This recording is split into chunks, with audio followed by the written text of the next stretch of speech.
Hello and welcome to SonicLAB. Today we're looking at the Cre8audio NiftyKeyz.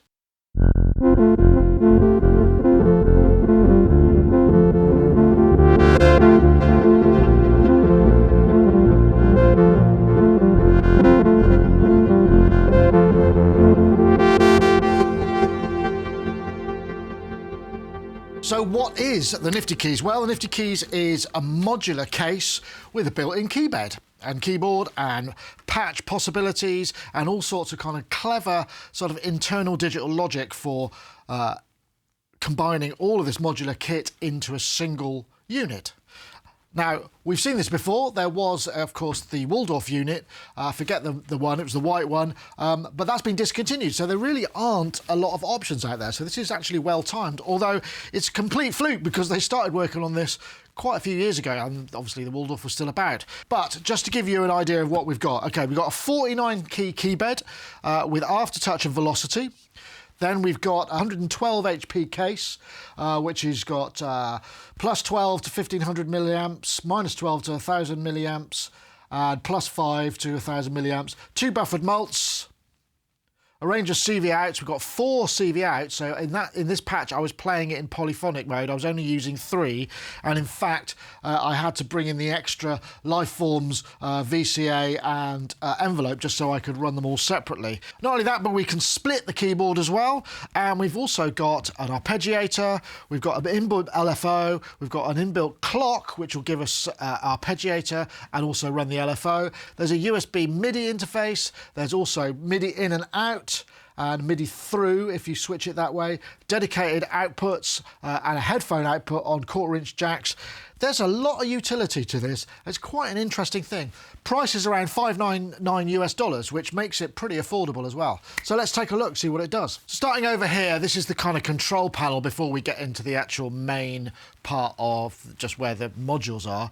We've got an arpeggiator with a rate and a swing. We've got a bend range switch, pitch and mod wheels, a range for the arpeggiator, glide, latch, octave up and down, and a function. The functions are kind of the interesting thing because what happens is it's all set via the keyboard. So if you press the function and I hit up, down, then the arpeggiator mode is now up. Or if I press it again and it's down, yeah, I mean, it's pretty straightforward. And if I just pan you across all the features here, I'll try and make it as slow as possible. We've got mod wheel, which we can set to manual to LFO. We've got clock divisions. We've got the voicing, which is we can have it in one voice mode, in which case all of the CVs output from the same note. 2 voice, which splits it 1 and 3 and 2 and 4, and then 3 voice and 4 voice. So I was running that in 3 voice. Then we can switch split on and off, and then transpose, auto chord, and some shift functions up here. All of the functionality is done via the keybed. You know, we've seen this before and it makes a lot of sense. So across the top here, we've got CV and gate 1, CV and gate 2, CV and gate 3, CV and gate 4, velocity output, aftertouch output, mod or the LFO output, clock output, reset, expression, and then 2 buffered mults. And then these go to the outputs, which are on the back. Nice and handy. Now, in the patch that I opened with, I was using 3 voices. I've got the Intelliger Atlantis, which is voice 1. Voice 2 is the Captain Big O, which is the Cre8audio. Voice 3 is the Pittsburgh Oscillator.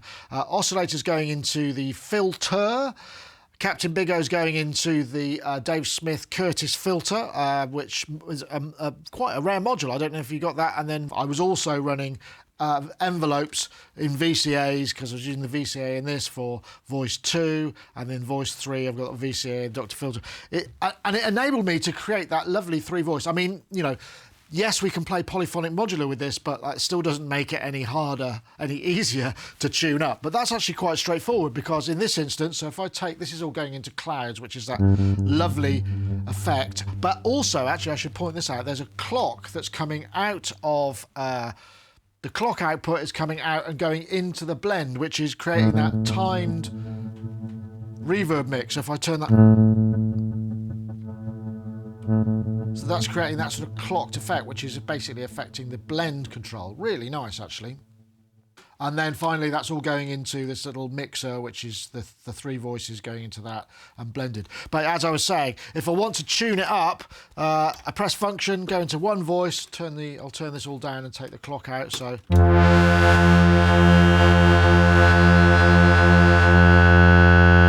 got an Audio8 PWM.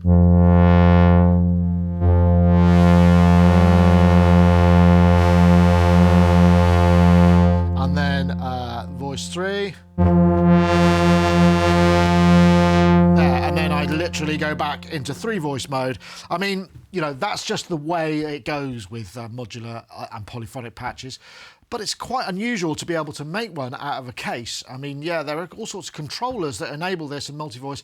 And I guess this is where you need multiple VCAs, an envelope per voice, a filter per voice to get true polyphonic. And I'm kind of there. So just this patch again. Now, if I put my clock back in here, got a bit of extra PWM audio, right? And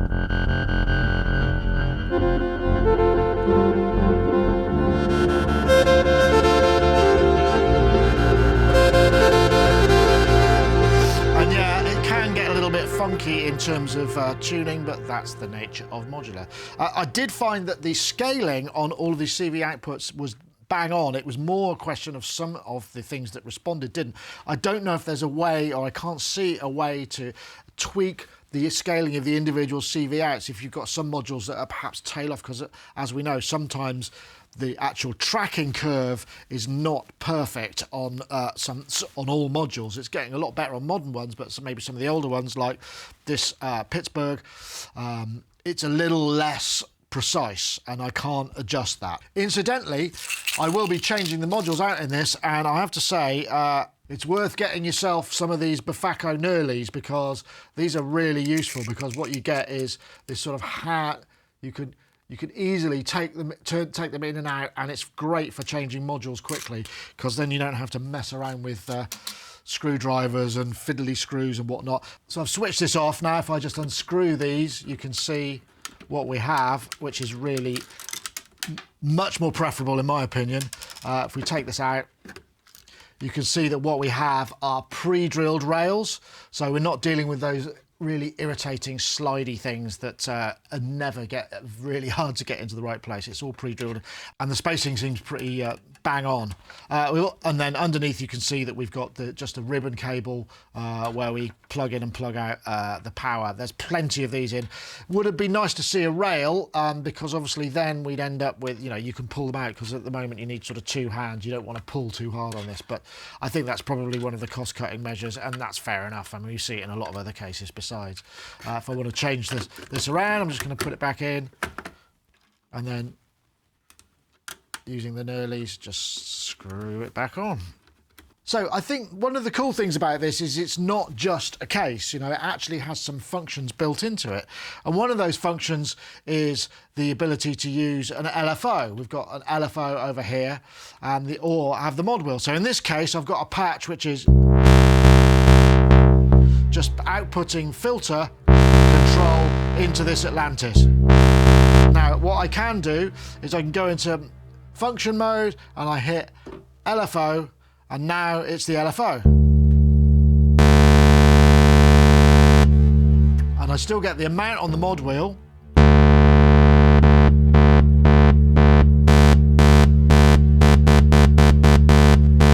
But I also get the rate here is actually affecting the speed.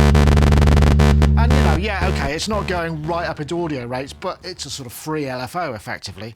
So coming back here, now what I can do is if I go into function again and I say, well, I'll have that, I'd rather have just a regular triangle wave. Now, I'm pretty sure you might be able to see that. You can see triangle wave there. We've got triangle, ramp up, ramp down, and square. So we'll just come back here now.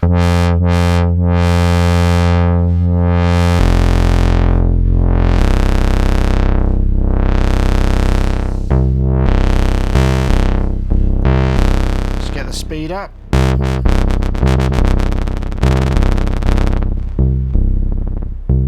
So So yeah, nice and handy function. We've also got an aftertouch output, so I would take aftertouch out of here and I plug into my mults, which are going to my filters. Now to the filter, and we can adjust the way that responds. So I press and hold. If I turn that right down, it's almost on off. If I turn it right up, it's got a bit of a cadence to it. Somewhere in the middle feels about right. Again, this is actually a nice little feature that might have been easy to overlook, but somebody's obviously thought about how this might work in the real world, and I quite like the fact that we've got all of that ability. So let's have a look at the voice mode, which is this section here.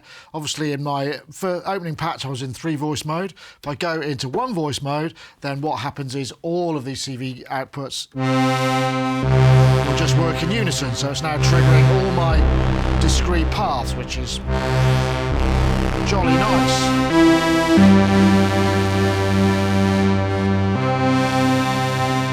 I've got my aftertouch going into all the filters, or I could have my LFO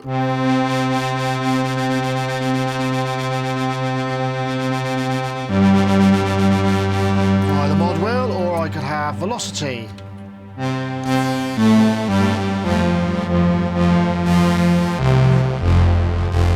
Sounds nice. So let's go into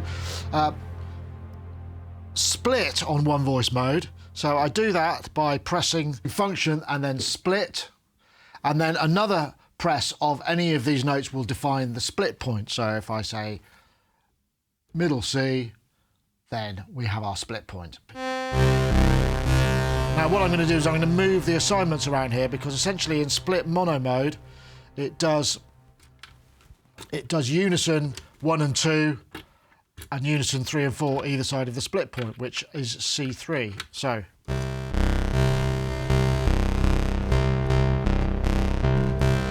now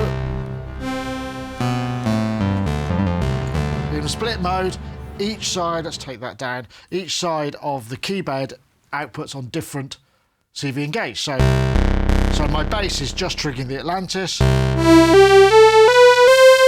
and my top half of the keyboard is triggering these 2 voices. Now if I go into 2 voice mode with split on, of course, now I've still got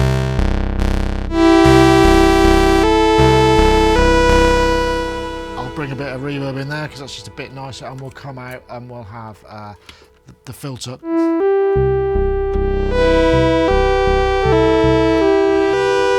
Actually what I could do is I could have my velocity going to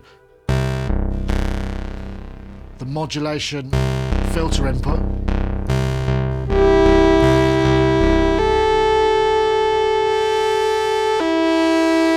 my LFO going to the top 2 voices. So now what I've got is effectively this mono voice this side of the keyboard,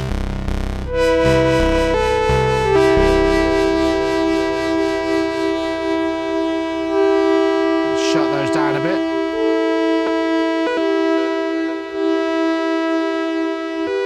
It's a question of getting the balance right. So you can see, I mean, just with those splits and layers, I've got the splits and the voice modes. I can route this in a number of different ways, and it actually gets quite complex. I mean, I suppose the only thing, as I said earlier, would be nice to have some sort of preset button to kind of go, click, this is my user settings, this is my user settings, for things like the LFOs and whatnot. If you do get stuck and you don't know where you are, there's 2 things you can do. One thing, you can press function and then shift and number 9, and that resets everything, and now we're back in good old unison, just in single voice mode. But if you do need a little bit of extra help, there is this rather handy overlay which gives you a much sort of larger, I don't know where you'd put this, but yeah, you've got all of the functions writ large on this, and then on the back you get a little bit of extra information. There is another voicing mode where we're in 3 voice mode, and if we come out here, what happens is we go function and we hit 3 voice. I forget whether it's 1 or 2, but one of those 2 modes is we end up with a chord on the left and a single voice on the right. So that would be the first 3, and then CV4 on the right. So lead and chords. And if we do it again, 3 voice, we would end up with single on the left, so maybe a bass, and chords on the right. So we would have CV gate 1 on the left-hand side of the split, and then 2, 3, and 4 on the right-hand side of the split. And again, another nicely kind of considered little feature of a way to utilise what they've done in this. And I think this is actually quite advanced. I'm pretty sure the Waldorf didn't do this, and I don't know of many other things. I mean, you're starting to get into the notion of dedicated polyphonic voice control modules, which are quite expensive in their own right. So I've also got an arpeggiator in here, and it's got some interesting features. I mean, on the face of it, it might seem quite basic, but there's some quite cool stuff you can do with it. So if we look here, we've got an arpeggiator mode, switch it on. Set the range.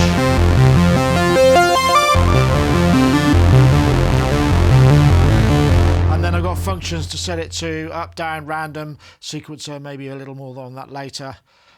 But there's some other cool functions which are sort of not mentioned on here, but you can switch the CV off and on for the individual channels. So if I now go into function mode and I switch off 1, 2, 3, and 4, come out of here. So now I've got my bass note.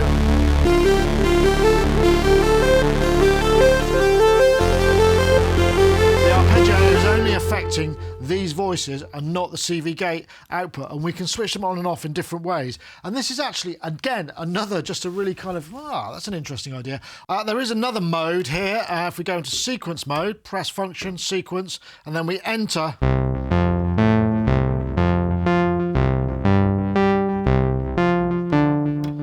a sequence of notes, and now it plays back the notes. There's no way of putting rests in as far as I can tell, and you notice that was swung because if you press function, pressing function and the rate knob actually increases the amount of swing. Using the arpeggiator, one cool thing you can do is, I've got this set up in 3-voice split mode, and I've got the arpeggiator on, but it's only affecting the lower half of the keyboard.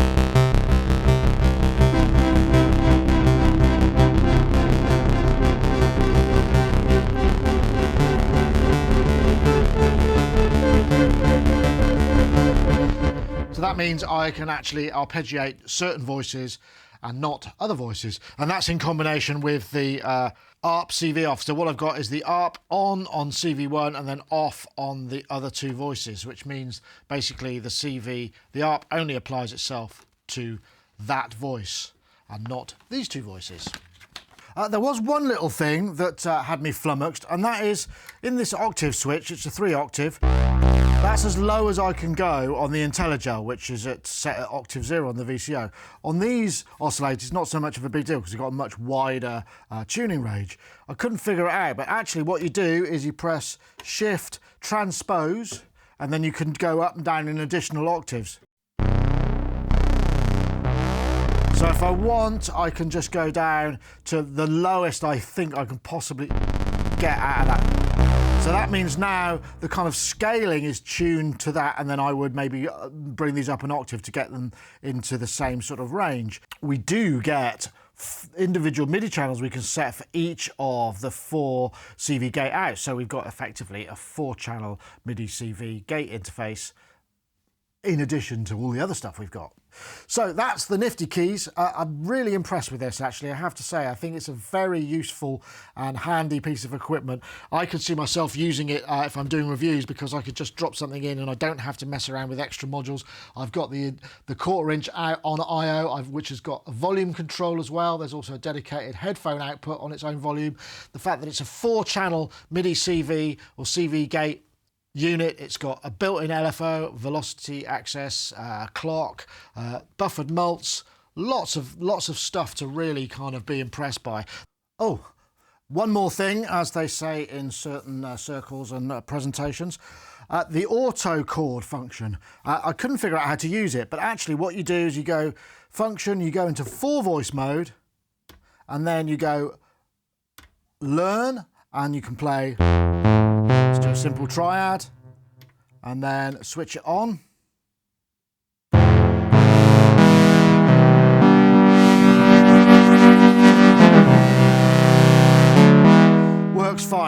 only works in 4-voice mode. They say that they might tweak that because I spent ages in 3-voice mode trying to get it to work. They might tweak that so it sort of auto-enables 4-voice mode if you're not in it. But it's only a little thing, but yes, you've got auto chord function there as well.